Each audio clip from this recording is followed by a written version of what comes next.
ఎవడో దినం భోజనానికి పిలిచాడట. అర్ర మేము రావండి, మేము అస్సలు రావండి మీ ఇంటికి. ఏరా దరిద్రుడా, బాధలో ఉన్నారు వాళ్ళు, ఇళ్ళు తప్పేంది? అదే వాళ్ళు అక్కడ పూజలు చేస్తారండి, ఆ పూజలు చేసిన డబ్బులే నీకు ఇస్తున్నారు, మరి తీసుకుంటావా తీసుకోవా చెప్పు. నేను మళ్ళీ అడుగుతున్నా, ఆ పూజలు చేసిన డబ్బు నీకు ఇస్తారు, తీసుకుంటావా తీసుకోవా? నీ రోజు నీ చేతిలోకి వస్తున్న ప్రతి రూపాయి అది ఎక్కడో చోట పెట్టిందే నీ దగ్గరకు వస్తుంది, పెట్టకుండా రాదు. నువ్వు తింటున్న మెతుకులన్నీ ఎక్కడో చోట పెట్టినవే నీ దగ్గరకు వస్తున్నాయి. తలకు రాసుకున్న కొబ్బరి నూనె కూడా ఎక్కడో కొట్టేసింది, అది ఎక్కడో కొట్టేసిన కొబ్బరి చెప్పలన్నీ పోగేసి అమ్మేస్తే ఆ నూనె తయారు చేసి నీకు అమ్మేస్తున్నాడు. నువ్వు రోజు రాసుకుంటావు.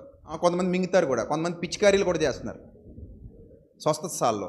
ఈ స్వస్థత సాల్లో కొట్టే కొబ్బరి నూనె అంతా వాళ్ళ తోటలో పండించిన కొబ్బరికాయలా చెప్పమని, నాకు తోటలో పండించిన కొబ్బరికాయలని చెప్పమని. స్వస్థత సాల్లో కొట్టే కొబ్బరి నూనె అంతా కాదు, ఎక్కడో కొబ్బరికాయలు అవి, ఎవరి తోటలో ఎక్కడో కొట్టేశారు అవి, ఏ దేవుడి దగ్గర కొట్టేశారో మనకు తెలియదు. నేను ఎత్తి మీదకి వచ్చి చేరింది, మరి ఏం చేద్దాం ఇప్పుడు? తల తీసేద్దామా, గుండె గీసేద్దామా? తెలియకుండా అయితే పర్లేదండి, తెలిసి అయితే కష్టం అండి. తెలిసినా తెలియకపోయినా లోకమందు విగ్రహము వట్టిది, అందులో ఏమీ లేదు.